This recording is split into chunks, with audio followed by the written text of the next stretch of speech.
Cherries आजकल आई हुई हैं और चेरीज़ बहुत अच्छी होती हैं यूरिक एसिड के लिए, जोड़ों के दर्दों के लिए। ये केक ज़रूर बनाएं, आपको बहुत बहुत मज़ा आएगा। रेसिपी भी इंतहाई सिंपल है और सारे इंग्रेडिएंट्स हमारे क्लिनिक से आपको मिल जाएंगे। इसके लिए आपको चाहिए 3 अंडे।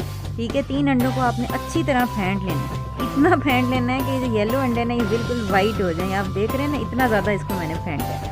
अब उसके बाद ना आपने उसके अंदर मक्खन डालना है, थोड़ी सी क्रीम डालनी है, आपने नींबू डाल के मिला लें तो अच्छी बात है। वनीला एसेंस डाल लें, लेमन एसेंस डालें, लेमन एसेंस से बहुत अच्छा जायका आ जाता है।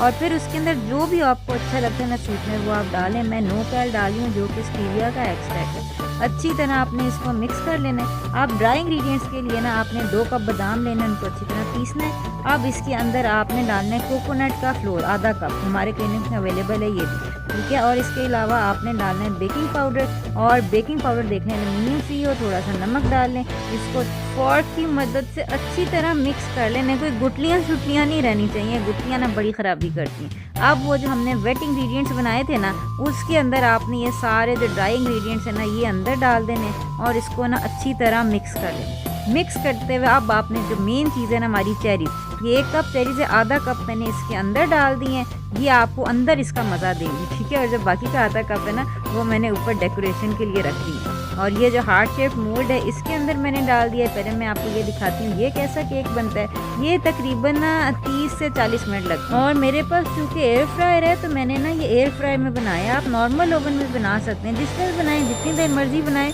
बस ये देख लें जब केक आपको लगे ना बन गया, खूबसूरत खुशबू आ जाए तो स्क्वायर डाल के देख लें। स्क्वायर अगर ठीक निकला है ना समझ लें केक डन है। अब मैं यही बैटर जो है ना ये मैं आपको गोल वाले मोल्ड के अंदर डाल के दिखाती हूँ, क्योंकि लोगों ने कहना है कि ये हार्ट शेप मोल्ड तो है ही नहीं हमारे पास। देखिए मैंने ये भी बनाया।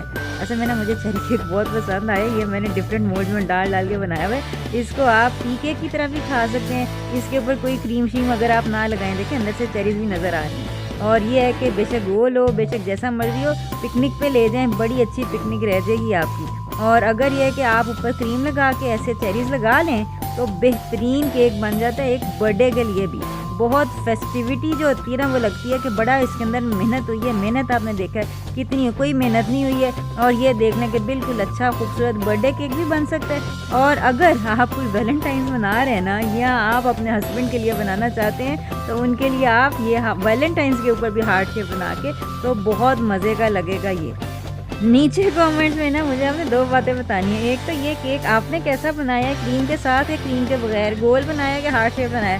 दूसरा आपने मुझे ये बताना है कि ये वीडियो मैंने जैसे बनाई है ना, आपके ख्याल से मुझे वॉइस ओवर करना चाहिए या खाली म्यूज़िक ही ठीक था। अपना ख्याल रखिएगा, आइंदा मुलाकात होती है। अस्सलाम वालेकुम।